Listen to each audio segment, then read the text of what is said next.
নমস্কাৰ বন্ধু বান্ধৱীসকল, আশা কৰিছোঁ আপোনালোক সকলো ভালেই আছে। মোৰো বাৰু ভালেই। মই বৰ্তমান ঘৰত নাই, মই আছোঁ মোৰ আনাই ককাহঁতৰ ঘৰত। মই ইয়ালৈ অহা বাৰু বহুত দিন হৈ গ'ল। আনাইৰ হাতখন ভাঙিছিল আৰু সেইটো কাৰণে ইয়াত আহি মই কাম বনত অকণমান সহায় কৰি দিওঁ বুলি আহিলোঁ। আনাইও বহুত বয়স হৈ গৈছে ন, অকলেতো কৰিব নোৱাৰি, সেইটো কাৰণে অলপ সহায় কৰি দিছোঁহি আহি কিনি। আৰু ৰাতিপুৱা সদায় খোজকাঢ়িবলৈ আহোঁ, বহুত দূৰ পাওঁগৈ খোজকাঢ়ি। লগত বা এজনী আহে।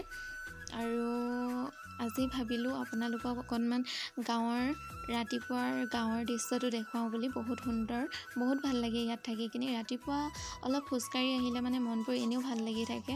দিনটো মানে মনটো একদম ভাল হৈ থাকে, মনটো ফূৰ্তি হৈ থাকে। ৰাতিপুৱা সোনকালে উঠি যদি অলপ খোজকাঢ়ি দিওঁ বাহিৰত তেতিয়া। আৰু এইফালে মামা এজনে ধুনীয়াকৈ জাল মাৰি আছিলে, সেয়াও আপোনালোকক অকণমান উপভোগ কৰাই দিছোঁ। চাওক কিমান ধুনীয়া লাগিছে।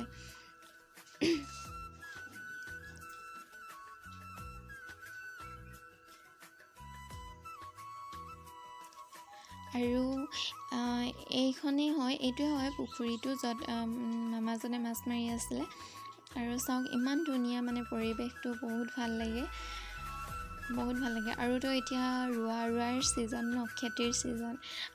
এতিয়াতো আৰু ভাল লাগে, গোটেই পথাৰখন সেউজীয়া হৈ থাকে, চাৰিওফালে সেউজীয়া হৈ থাকে, বহুত ভাল লাগে। কিন্তু অকণমান আপোনালোকক দেখুৱাবলৈ চেষ্টা কৰিলোঁ সকলোবোৰ দৃশ্য, আৰু চাই থাকক।